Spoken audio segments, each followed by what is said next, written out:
Hello Wakeruzzaman, যা করো আর নাই করো এত কথা আমরা শুনতে চাই না। কোনো তরুণ ছাত্র জনতার যেন আর জীবনহানি না ঘটে, তাহলে কিন্তু ভালো হবে না। 2024 সালের আজকের এই দিনে জাতিসংঘের মানবাধিকার কমিশনের প্রধান ভলকার তুর্ক এভাবেই ওয়াকারুজ্জামানকে ফোন করে স্পষ্ট বলে দিয়েছিলেন, কোনো ছাত্র জনতার উপরে যেন আর গুলি না হয় এবং কোনোভাবে যেন মানবাধিকার লঙ্ঘন না হয়। ওয়াকারুজ্জামান তখনই তটস্থ হয়ে গিয়েছিলেন, তখনই বুঝতে পেরেছিলেন খেলা এখন আর তার হাতেও নেই। আমরা অনেকেই ওয়াকারুজ্জামানের প্রশংসা করি, কিছু কিছু ক্ষেত্রে করবও বটে, কিন্তু ওয়াকারুজ্জামান সব প্রণোদিত হয়ে ছাত্র জনতার গণতন্ত্রের উপকার করেন নাই। এই দিনে আবার ভারতের রাষ্ট্রদূত প্রণয় ভার্মা শেখ হাসিনার সাথে দেখা করেছিলেন। এই 31শে জুলাই ওয়াকারুজ্জামানকে ফোন করেছিল জাতিসংঘের মানবাধিকার কমিশনের ভলকার তুর্ক। এরপরেই কিছুক্ষণ পর প্রণয় ভার্মা শেখ হাসিনার সাথে দেখা করে তাকে বুদ্ধি বাতলে দেন, তার বিরুদ্ধে ষড়যন্ত্র হচ্ছে। তার আধা ঘন্টা পরে গোয়েন লুইস, জাতিসংঘের লোকাল প্রতিনিধি গোয়েন লুইস আবার শেখ হাসিনার সাথে গিয়ে দেখা করেন, মানবাধিকার যেন লঙ্ঘিত না হয়। খেলার পর খেলা এভাবেই চলেছিল এই 31শে জুলাই। এই 31শে জুলাই মার্চ পর এই 31শে জুলাই, শুধুমাত্র 31শে জুলাই গ্রামে গ্রামে ঘরে ঘরে গিয়ে এই হানাদার ভারতের দালাল পুলিশ বাহিনী 10,735 জন ছাত্রকে অ্যারেস্ট করেছে। 10,735 জন। এই 31শে জুলাই ইলিয়াস হোসাইনের ভিডিও প্রকাশ করার পর ডিবি হারুনকে তার দায়িত্ব থেকে আউট করে দেয়া হয়। এই 31শে জুলাই ওয়াকারুজ্জামান থমকে যান, প্রণয় ভার্মা আবার ষড়যন্ত্র করেন, গোয়েন লুইস আবার শেখ হাসিনাকে সফট এবং কূটনৈতিক থ্রেট দিয়ে দেন। মূলত ভলকার তুর্কের ফোন বাংলাদেশের গণতন্ত্রের পথকে অনেকখানি বদলে দিয়েছে। ওয়াকারুজ্জামানেরা এদেশের জনতার টাকায় পোশাক পরে, জুতা পরে, এসি গাড়িতে চলে, ফ্ল্যাটে বসে, তার স্ত্রীর শাড়ি কিনে, তার বাচ্চারা বিদেশে পড়ে, কিন্তু এদেশের মানুষের উপরে গুলি চালানোর জন্য প্রস্তুত ছিল। গুলি চালানো যায় কি না জুনিয়র অফিসারদের সাথে আলাপ করছিল।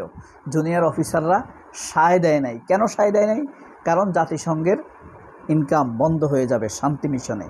একটি শান্তি মিশন করলে একজন অফিসারের কোটি কোটি টাকা 2-3 কোটি টাকা পায়। একজন সৈনিকে তো পায় 15 থেকে 18 লাখ টাকা। এই মার্চ ফর জাস্টিস ঘোষণা হয়েছিল 31শে জুলাই। 1 August remembering heroes. আচ্ছা, 1965 সালের এই দিনে, একই দিনে দেখেন ঘটনা, ঐতিহাসিক ঘটনা, কত ঘটনা ঘটেছে আজকের এই দিনে। জেকে রাউলিং, জোনাথ কিং রলিং, নিশ্চয়ই আপনারা চিনেন, হ্যারি পটারের লেখক। 1965 সালের আজকের এই দিনে তার জন্ম। 1908 সালের আজকের এই দিনে স্কাউট করেছেন আপনারা কখনো?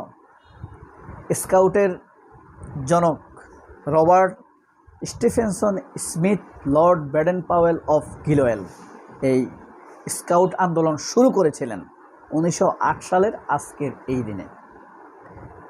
স্কাউট করেছেন আপনারা? যদি করে থাকেন আর ভিডিও এই পর্যন্ত দেখে থাকেন, তাহলে কমেন্টস করবেন কারা কারা ছাত্র জীবনে স্কাউট করেছেন। তাহলে দেখেন ইতিহাসে কতগুলো ঘটনা ঘটেছে আজকের এই দিনে। স্কাউট আন্দোলনের শুরু হয়েছিল। জেকে রাউলিং, হ্যারি পটারের বিখ্যাত লেখিকার জন্ম তারিখ। মার্চ ফর জাস্টিস হয়েছে 24-এর আন্দোলনের। তারপরে ভলকার তুর্ক ফোন করেছিল আজকে ওয়াকারুজ্জামানকে। প্রণয় ভার্মা শেখ হাসিনার সাথে দেখা করেছিলেন। গোয়েন লুইস আপনার শেখ হাসিনার সাথে দেখা করেছিলেন। রাজনীতিটা চলেছে কোন লেভেলে, খেলা যে চলেছে কোন লেভেলে। তারপরে হারুনকে সরিয়ে দেওয়া হয় ডিবি থেকে। এই গুরুত্বপূর্ণ সব ঘটনাগুলো ঘটেছে 24-এর এই দিনে। আজকের পত্রিকাগুলোর এত মিথ্যা কথা লেখে এই কারণে অন্য পত্রিকা আর দেখতে মন চাইছে না। পুরনো ফরম্যাটে আজকে আমরা দেখছি দৈনিক আমার দেশ পত্রিকা। দৈনিক আমার দেশ পত্রিকার প্রধান শিরোনাম হলো ইলিশের আকাল।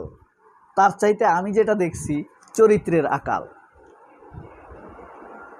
প্রতিমন্ত্রীর ভিডিও ভাইরাল সোশ্যাল মিডিয়ায়। নিরপেক্ষ খবর। নারীর সঙ্গে অন্তরঙ্গ দৃশ্য সমালোচনার ঝড়। তিনি একজন প্রতিমন্ত্রী, ফরহাদ হোসেন আজাদ, পানি সম্পদ প্রতিমন্ত্রী, শহীদ উদ্দিন চৌধুরী এনির ডেপুটি বলতে পারেন। এবার সিলেটে এনসিপির গাড়িবহরে হামলা দিচ্ছে। দেখেন দেখেন ভেঙে দিয়েছে। খাবারের ক্ষতিকর টেস্টিং সল্ট বাড়ছে। খবরদার, কোনোভাবেই খাবারের সাথে টেস্টিং সল্ট খাবেন না, তাহলে কিন্তু এক জীবনে আপনাকে ওষুধ খেতেই হবে। এত খারাপ জিনিস। আল্লাহ আমাদের এই বিষ থেকে বাঁচাক। বাংলাদেশে এই যে সব খাবারের সাথে এখন শিশু খাবারের সাথে চিপসের সাথে যেই হারে টেস্টিং সল্ট দেয়া হয়, শিশুদের স্বাস্থ্য ঝুঁকির মধ্যে পড়ে যেতে হয়। সব শিশুকে আল্লাহ হেফাজত করুক। মার্চ ফর জাস্টিস, পুলিশি হামলার প্রতিবাদে উত্তাল দেশ। এই যে বলছিলাম না, আজকের এই দিনে মার্চ ফর জাস্টিস দেওয়া হয়েছিল। এই যে বুঝতে পারছেন। তবে এই নিউজটা আরও বড় হওয়া দরকার ছিল। যাই হোক, অন্য পত্রিকা তো দেয়ই নেই, এই আমার দেশ তো দিছে, এটার জন্য ধন্যবাদ। আরেকটা মজার খবর দেখেন, জিয়াউল আহসান খুনি কসাই। জিয়াউলের নেতৃত্বে বন্দীকে গুলি করে পেট কেটে নদীতে ফেলা হয়। বুঝতে পারছেন। স্বাভাবিকের চেয়ে বেশি বৃষ্টিপাত, প্রধানমন্ত্রীর উপর ন্যস্ত হতে পারে রাষ্ট্রপতি বাছাইয়ের ভার। প্রধানমন্ত্রী এইসব নিয়ে ব্যস্ত আছে, অন্যদিকে তার ছাত্রদল এনসিপির লোকদেরকে পিটাচ্ছে। এটা কি বলে কয়ে হচ্ছে কিনা অনেকে এই ধরনের সন্দেহ করছে, জানি না। জাস্ট তাদের মুখের রিউমারটা আপনাদেরকে রিলে করলাম। It's not my comments, it's public comments. গাজায় গণহত্যা চলাকালে ইসরায়েলের অস্ত্রের 2596 চালান পাঠায় ভারত। 2596টা চালান পাঠাইছে ভারত গাজায় মুসলমানদেরকে হত্যা করার জন্য ইসরায়েলের উদ্দেশ্যে। এ হইল ভারতের মুসলমান বিদ্বেষের ভয়ঙ্কর নমুনা।